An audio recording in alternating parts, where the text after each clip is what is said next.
অনেক ক্ষেত্রে রিক্সাওয়ালাও বাইতুল্লাহ গিয়ে লাব্বাইক বলার সুযোগ পায়, অনেক কোটিপতিও বাইতুল্লাহ যাওয়ার সুযোগ হয় না। এজন্য চাওয়াটা ওরকম হতে হবে, চাওয়াটা চাওয়ার মতো হতে হবে, তাহলে আল্লাহ পাক আপনাকে ওই চাওয়া অনুযায়ী দিবেন। এটা আল্লাহ তাআলার ওয়াদা। মানুষ যখন বাইতুল্লাহ শরীফে যায়, আল্লাহর ঘর দেখতে যায়, রাসূল করিম সাল্লাল্লাহু আলাইহি ওয়াসাল্লামের রওজা মুবারক জিয়ারতে যায়, অনুভূতিটাই আলাদা, ভাবটাই আলাদা।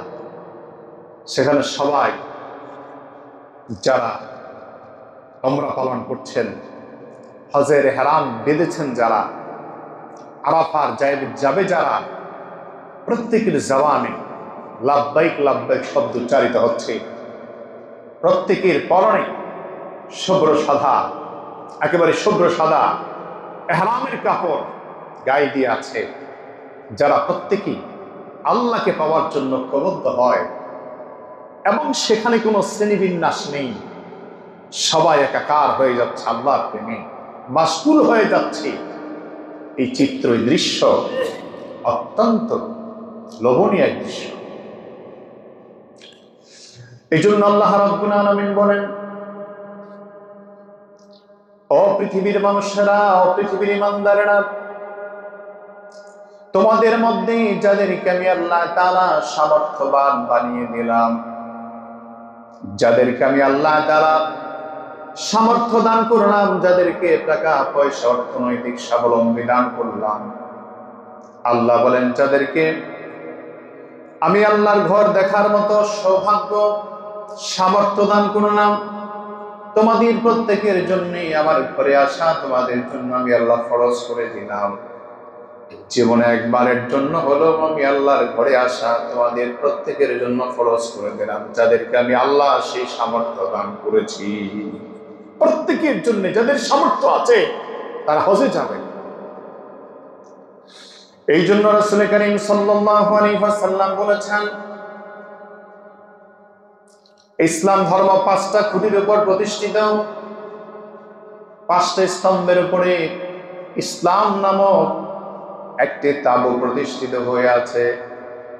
আল্লাহর হাবিব বলেছেন, বুনিয়াল ইসলাম আলা খামসিন শাহাদাতি আল্লা ইলাহা ইল্লাল্লাহ। 1 নাম্বার হলো আল্লাহর নামের সাক্ষী দেওয়া, সালাতের সাক্ষী দেওয়া। 2 নম্বরে ইকামিস সালাহ, নামাজ কায়েম করা।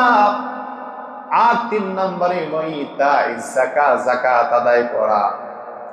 আর 4 নম্বরে ওয়াসাওমি রমাজান, রমজান মাসের রোজা রাখা, রমজান মাসের সিয়াম সাধনা করা। 5 নম্বর রাসূল বলেছেন ওয়াল হজ, আর 5 নম্বরের খুঁটির নাম হলো হজ।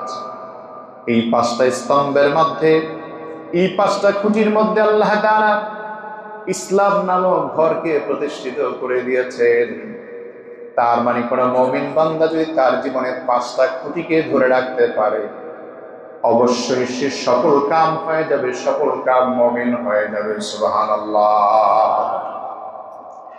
এই জন্য সফলতা পাওয়ার জন্য জীবনে তৌফিক কখন আসে আপনি জানেন না, কিন্তু যখনই আপনি আল্লাহর কাছে দোয়া করবেন, বিশেষভাবে আল্লাহর দরবারে দোয়া করে বলুন, আল্লাহ তোমার ঘর আমি দেখতে চাই, তোমার ঘরের মেহমান আমি হতে চাই।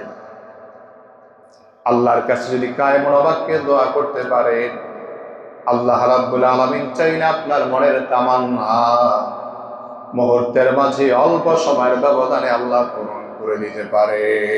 সুবহানাল্লাহ। এই ক্ষমতা আমাদের আল্লাহর আছে না নাই?